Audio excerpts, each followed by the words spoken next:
1978 ഇസ്മായിൽ സാഹിബ് ലീഗിന്റെ രാഷ്ട്രീയ പ്രമേയം മദിരാശിയിൽ വെച്ചുണ്ടാക്കുമ്പോ അതിന്റെ തലക്കെട്ടായി എഴുതി വെച്ച ഒരു ആയത്തുണ്ട്. പരിശുദ്ധമായ ഖുർആനിലെ ഒരു വചനം, അള്ളാഹുവിന്റെ പാശത്തെ മുറുകെ പിടിച്ച് നിങ്ങൾ ഒരുമിച്ച് നിൽക്കണം കേട്ടോ. ഒരുമിച്ച് നിൽക്കാത്തവന് നാശമാണ് കേട്ടോ. മുസ്ലിം ലീഗിന്റെ അന്നത്തെ യോഗം പരപ്പനങ്ങാടിയിൽ നടക്കുമ്പോ, അന്നത്തെ യോഗം ചെറുമംഗലത്ത് നടക്കുമ്പോ, അന്നത്തെ യോഗം തിരൂരിലും താനൂരിലും നടക്കുമ്പോ ഇതുപോലെ ഒരു ബാനർ അല്ല ഉണ്ടാവുക. ഏതാ ബാനർ കിട്ടുക? ഇങ്ങനെ പ്രസംഗിക്കുന്ന ഫോട്ടോയുടെ പഴയ ഫോട്ടോ ഉണ്ടെങ്കിൽ എടുത്തു നോക്ക്. ബാനർ കാണാൻ പറകിൽ പഴയ വികൃതമായ കയ്യക്ഷരങ്ങളിൽ എഴുതി വെച്ച ബാനർ. പക്ഷെ അതിന്റെ മുകളിൽ എഴുതി വെച്ചിട്ടുണ്ടാകും അള്ളാഹുവിന്റെ പാശത്തെ മുറുകെ പിടിക്കണേ സഹോദരന്മാരെ, നിങ്ങൾ ഭിന്നിക്കരുത് കേട്ടോ സഹോദരന്മാരെ. മുസ്ലിം ലീഗ് സമുദായത്തോട് ഇങ്ങനെ പറഞ്ഞു, ഒരുമിച്ച് നിൽക്കണം. ഒന്നിക്കുന്നവന്റെ കൂടെ മാത്രമേ അള്ളാഹു നിൽക്കുകയുള്ളൂ, ഭിന്നിക്കുന്നവന് നരകമാണ്. പ്രവാചകൻ തിരുമേനിയുടെ വചനങ്ങൾ പറഞ്ഞു. സൂക്ഷിക്കണം, സൂക്ഷിക്കണം, ഭിന്നിക്കരുത്, ഭിന്നിക്കരുത്, ഭിന്നിക്കരുത്. ലീഗ് പറഞ്ഞ അതാണ്. ഭിന്നിക്കാതിരുന്നാൽ അള്ളാഹ് സഹായിക്കും, അള്ളാഹു സഹായിക്കും. ഭിന്നിച്ചാലോ നിങ്ങൾ എത്ര വെല്ലുവിലായാലും അള്ളാഹു സഹായിക്കൂല. ആരാ പറഞ്ഞത്? പറയാൻ ഏറ്റവും അർഹതപ്പെട്ട പ്രവാചകൻ മുത്ത് മുഹമ്മദ് മുസ്തഫ സ്വല്ലല്ലാഹു അലൈഹി വസല്ലം തങ്ങൾ. പ്രവാചകൻ പറഞ്ഞു, ഭിന്നിച്ച നാശാണ്, നരകാൻ, അപകടമാണ്. അള്ളാഹുവിന്റെ പ്രവാചകന്റെ സേനയെയാണ് ഉഹുദിന്റെ മണ്ണിൽ അള്ളാഹു പരാജയപ്പെടുത്തിയത്. ബദറിന്റെ മണ്ണിൽ ജയിപ്പിച്ചപ്പോ ഉഹുദിന്റെ മണ്ണിൽ പരാജയപ്പെടുത്തിയത് അവർക്കിടയിൽ ഉണ്ടായിരുന്ന ഭിന്നിപ്പായിരുന്നു. ആ സഹാബത്തിനിടയിൽ ഉണ്ടായിരുന്ന ചെറിയ അഭിപ്രായ വ്യത്യാസങ്ങളായിരുന്നു, ചെറിയ അനുസരണക്കേടായിരുന്നു. ഇല്ലേ? അള്ളാഹുവിന്റെ പ്രവാചകൻ സേനാ നായകനായിട്ടും ഉഹുദിന്റെ മണ്ണിൽ രക്ഷപ്പെടാൻ പറ്റിയില്ല. അപ്പോ ഒരുമിച്ച് നിൽക്കണം സമുദായം. എന്നാൽ നമുക്കിടയിൽ നിന്ന് ഈ ഒരുമിച്ച് നിൽക്കുന്ന ഈ ആൾക്കൂട്ടത്തിനിടയിൽ നിന്ന് പതുക്കെ ഓരോരുത്തരെ തോണ്ടി എന്നിട്ട് വിളിച്ചു കൊണ്ടുപോയി മാരിബിന് ഇന്ന സ്ഥലത്ത് കാണണം, വർത്താനം എന്നല്ല, ഒരു തരം ആക്ഷൻ ടൈം ഇങ്ങനെ കാണിക്കുക, തോണി ഒക്കെ പറഞ്ഞ് കൂട്ടിക്കൊണ്ടുപോയി. അങ്ങനെ ഈ സാധുക്കൾ ചെന്നു, ഖുർആനൊക്കെ പിടിച്ച് സത്യം ചെയ്യിച്ചു. എന്നിട്ട് പറഞ്ഞു, എൻ്റെ സഹോദരന്മാരെ, ലീഗൊക്കെ വേണം, നല്ലതാണ്, ലീഗിന്റെ നേതാക്കന്മാർ ഒക്കെ തരക്ക, അതൊന്നും പ്രശ്നമില്ല. പക്ഷേ സമുദായത്തിനൊരു അപകടം വന്ന ആരുണ്ട്? ലീഗ് നോക്കോ? ലീഗ് പറയണ്ടല്ലോ, പേടിക്കണ്ട, പ്രശ്നമില്ല. അതൊക്കെ പുറത്ത് പൊതുയോഗത്തിൽ പറയാണ്. ലീഗിന്റെ നേതാക്കന്മാരൊക്കെ പറഞ്ഞിട്ടാണ് നമ്മൾ ഏർപ്പാട് തുടങ്ങിയത്. അവരൊക്കെ അനുഗ്രഹിച്ച് ആശീർവദിച്ചു വിട്ടതാണ്. അതുകൊണ്ട് എന്ത് ചെയ്യണം? ശുദ്ധ കളവ് പറഞ്ഞു. എന്നിട്ട് പറഞ്ഞു എന്ത് ചെയ്യണം? സംഘടിക്കണം. നിങ്ങൾ കരാട്ടയും കുംഫുക്കെ പഠിച്ചൂടെ? ഒന്ന് ഉഷാറായി. ശത്രു വരികയാണ്, RSS വരികയാണ്, ശിവസേന വരികയാണ്, ബജറംഗ് ദൾ വരികയാണ്. അതുകൊണ്ട് സൂക്ഷിക്കണോ, റെഡിയായി നിന്നോ എന്നൊക്കെ പറഞ്ഞ് ഈ സാധുക്കൾ എങ്ങനെ കരാട്ടയും കുംഫുക്കെ പഠിപ്പിച്ച് റെഡിയായി ഇങ്ങനെ നിർത്തി. ഈ സാധുക്കൾ ഇങ്ങനെ മസ്ലും പിടിച്ച് നടക്കൽ തുടങ്ങി. പിന്നെ നമ്മുടെ നാട്ടിൽ നിങ്ങൾ അടുത്ത ഞാൻ പലപ്പോഴും പറയാറുണ്ട്, കുട്ടികൾക്കിടയിൽ ഭയം നിറക്കുക, അവനെ പേടിപ്പിക്കുക, ശത്രുവാണ് ചുറ്റും എന്ന് പറയുക. അങ്ങനെ കുറെ ക്ലാസ്സിന് പോയി കഴിഞ്ഞാൽ നിങ്ങൾ NDF എടുത്തു നോക്ക്, അവന്റെ മുഖത്തൊക്കെ ഒരു വല്ലാത്ത ഭാവമാണ്.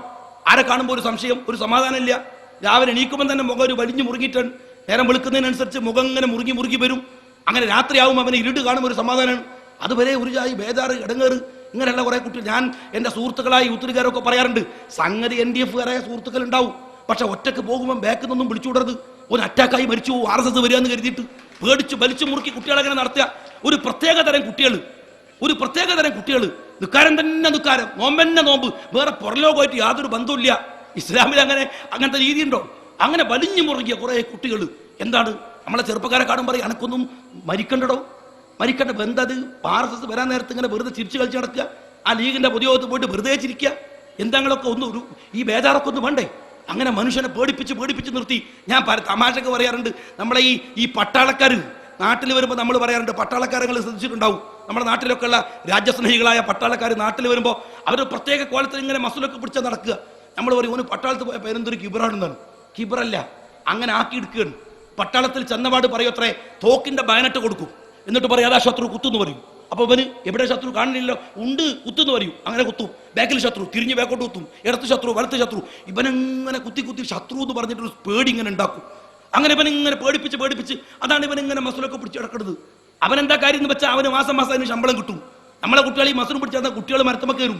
അതാണ് പ്രശ്നം. വ്യത്യാസമുണ്ട് രണ്ടും തമ്മിൽ. ഞാൻ പലപ്പോഴും ചോദിക്കാറുണ്ട്, ഒരു തലമുറയുടെ ക്രിയേറ്റിവിറ്റി നശിപ്പിച്ചു. നമ്മളെ നാട്ടിലെ കുട്ടികൾ എന്തൊരു ഉഷാറായിരുന്നു ഇല്ലേ? ഇന്നലല്ലേ ഗൾഫിൽ നിന്ന് ഈ നമ്മളെ സഹോദരന്മാര് പൈസ അയച്ചു തുടങ്ങിയത്, അറബികൾ കുറച്ചൊക്കെ പൈസ തരാൻ തുടങ്ങിയത് ഇന്നലല്ലേ? അതിനു മുമ്പോ ഈ പള്ളികൾ നമ്മൾ എങ്ങനെ ഉണ്ടാക്കിയത്, ഈ മദ്രസകൾ നമ്മൾ എങ്ങനെ ഉണ്ടാക്കിയത്, ഈ സ്കൂളുകൾ നമ്മൾ എങ്ങനെ ഉണ്ടാക്കിയത്? നാട്ടിലൊരു വയൽ സംഘടിപ്പിക്കും, എന്തൊരു ഉഷാറായിരുന്നു. നമ്മളെ ചെറുപ്പക്കാരൊക്കെ കവുങ്ങ് വെട്ടിക്കൊണ്ടുവരും, എന്നിട്ട് പഴയ ടാർപോളിയും പിരിക്കും, നാട്ടിലൊരു വയൽ നടത്തും, കോഴിമുട്ട എന്നിട്ട് മുസ്ലിം ലേലം ചെയ്യും. അതിങ്ങനെ ആ കോഴിമുട്ടനെ ലേലം ചെയ്ത് വിളിക്കും. എന്നിട്ട് വീണ്ടും തിരിച്ചു കൊടുക്കും. ഒരു മുട്ടയായിട്ട് എത്ര നേരം ഒയന്നു പോയ കഥകളുണ്ട്. കാരണം ഇങ്ങനെ പിന്നെയും ഇങ്ങനെ ലേലം ചെയ്യിക്കും. എന്നിട്ട് പിറ്റേ ദിവസം അരി പിടിയരി ഓരോ വീട്ടിൽ പോയിട്ടേ അതിന്റെ പേരെന്നെ പിടിയരി എന്നാണ്. തൻ്റെ മക്കൾക്ക് കൊടുക്കുന്ന കഞ്ഞി വെക്കുന്ന അരിയിൽ നിന്ന് ഒരു പിടി അരി എടുത്തിട്ട് മാറ്റി വെക്കും. എന്നിട്ട് മദ്രസയിലെ ആളിങ്ങനെ സഞ്ജുവായിട്ട് വരുമ്പോൾ അയാൾക്ക് അരി കൊടുക്കും. ഈ പിടിയരി വിറ്റിട്ട്, ഈ കോഴിമുട്ട ലേലം ചെയ്ത് വിറ്റിട്ട്, ഈ കോഴികളെ ലേലം ചെയ്ത് വിട്ടിട്ട് ഉറുമ്പ് കൂടുകെട്ടുന്ന പോലെ കേരളത്തിന്റെ തെരുവുകളിൽ നമ്മൾ ഈ മദ്രസകളും പള്ളികളൊക്കെ ഉണ്ടാക്കി. എന്നാൽ മുസ്ലിം സമൂഹത്തിൽ അതിന്റെ മടികൾ ആരംഭിച്ചു തുടങ്ങി. ഈ ചെറുപ്പക്കാരനെ കിട്ടുന്നില്ല. രാത്രി മുഴുവൻ ഈ ക്ലാസ് എടുത്തിട്ട് ഇവനെങ്ങനെ മസുലും പറപ്പിച്ച് ഇവനെ വിടുകയാണ്. രാവിലെ പോയി രാത്രി പോയി കിടന്നുറങ്ങാണ്. രാവിലെ നമ്മൾ വിളിക്കാണ്, എടോ 5-ാം വാർഡിലെ മറ്റേ കിണറിന്റെ കമ്മിറ്റി ഉണ്ട്, ഓമ്പറി ചിലക്കാതെ പോടോടുന്ന് കിണർ ഇവിടെ ബദർ വരാൻ നേരത്തെ എൻ്റെ കിണർ അവിടെ കിട്ടൂല. റോഡ് പണിക്ക് എന്ത് റോഡ് പണി? അതൊക്കെ അദ്രബിനൊക്കെ ഉള്ള ചില സുഖമല്ലേ, അതൊന്നും നടക്കൂല. ഇവിടെ RSS കാരൻ വരാൻ നേരത്ത് റോഡ് പണി. ഉള്ള റോഡ് കുറച്ച് കട്ടറുണ്ടെങ്കിൽ ഓരോ വരവ് കുറച്ച് നീണ്ടു കിട്ടുന്നല്ലാണ്ട് ആ റോഡ് നന്നാക്കണ്ട. എന്ത് പള്ളി? ദാറുൽ ഹറമിൽ ചുമ്മാ നിർബന്ധമില്ല എന്നാണ്. പിന്നെ പള്ളി ഉണ്ടാക്കാൻ വന്നത് യുദ്ധം വരാൻ നേരത്ത് എന്ത് പള്ളിയടോ? ഓനെ പള്ളി കമ്മിറ്റിയിൽ ഓനില്ല, മദ്രസ കമ്മിറ്റിക്ക് ഓൻ വരൂല, ഒരു ഏർപ്പാടിന് ഓനെ കിട്ടൂല. ഇവനിങ്ങനെ മസുലും പറപ്പിച്ച് രാവിലെ മുതൽ ശത്രുവിനെ നോക്കി ഇങ്ങനെ നടക്കുകയാണ്. RSS വരുന്നുണ്ടോ എന്നിങ്ങനെ നോക്കി നടക്കുക. കുട്ടികളുടെ ക്രയശേഷിയെ മുഴുവൻ തകർത്തു. അവന്റെ ചിന്താധാരയെ മുഴുവൻ മരവിപ്പിച്ചു. അവന്റെ ചിന്തകളിൽ ഈ ഭീതിക്കപ്പുറത്ത് മറ്റൊന്നും ഉണ്ടായില്ല. മസുലും പറപ്പിച്ച് ഇങ്ങനെ നടന്നു. അങ്ങനെ നാട്ടിൽ വരും. വാപ്പാനെ വെറുപ്പിച്ചു. എന്ത് വാപ്പ? ബദറിൽ പോയി പങ്കെടുക്കാൻ നേരത്തെ ഇപ്പൊ വാപ്പാനെ വെറുപ്പിച്ചു. വാപ്പാനെ ചീത്ത വിളിച്ചു. ഉമ്മയെ വെറുപ്പിച്ചു. എല്ലാരെയും വെറുപ്പിച്ചു. നോക്കുമ്പോൾ നാട്ടിലൊന്നും ഒരു യുദ്ധത്തിന്റെ സ്കോപ്പ് കാണുന്നില്ല. അങ്ങനെയാണ് കാശ്മീരിൽ സ്കോപ്പ് ഉണ്ട്. അങ്ങോട്ട് വണ്ടി കയറി ഇല്ലേ?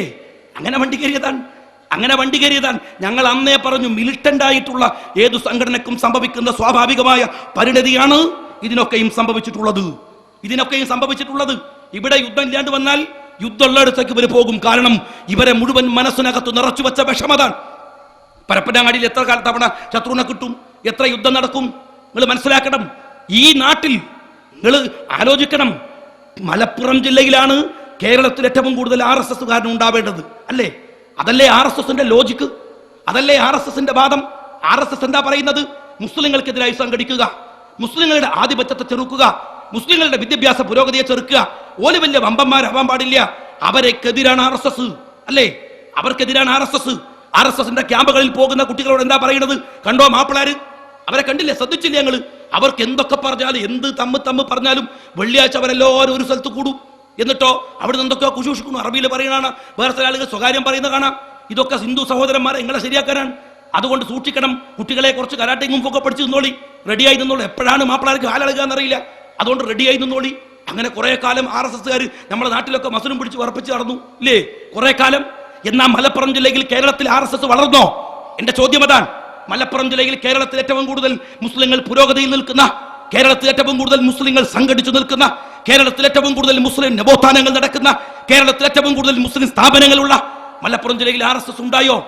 RSSന് മലപ്പുറം ജില്ലയിൽ വളം വരാതെ പോയത് എന്താ? NDF-കാരന്റെ കത്തി കണ്ടിട്ടാ? ഫയാസിന്റെയും റഹീമിന്റെയും ചോരക്കൊതി കണ്ടിട്ടാണോ RSSകാരൻ ഈ മലപ്പുറം വിട്ടുപോയത്? അല്ലെങ്കിൽ മലപ്പുറത്തിൽ അവരുടെ സ്വാധീനം തകർന്നു പോയത്? അല്ല. RSSകാരന്റെ വാദങ്ങൾ പൊളിഞ്ഞു. RSSകാരൻ ഉയർത്തിയ വാദങ്ങൾ മുഴുവൻ പൊളിഞ്ഞു. എങ്ങനെ പൊളിഞ്ഞു?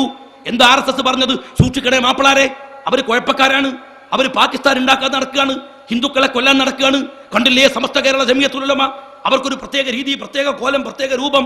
കണ്ടില്ലേ ചെറുശ്ശേരി സൈനുദ്ദീൻ മുസ്ലിയാർ? മഹാ അപകടകാരിയാണ്. മൂപ്പരെ സൂക്ഷിക്കണം.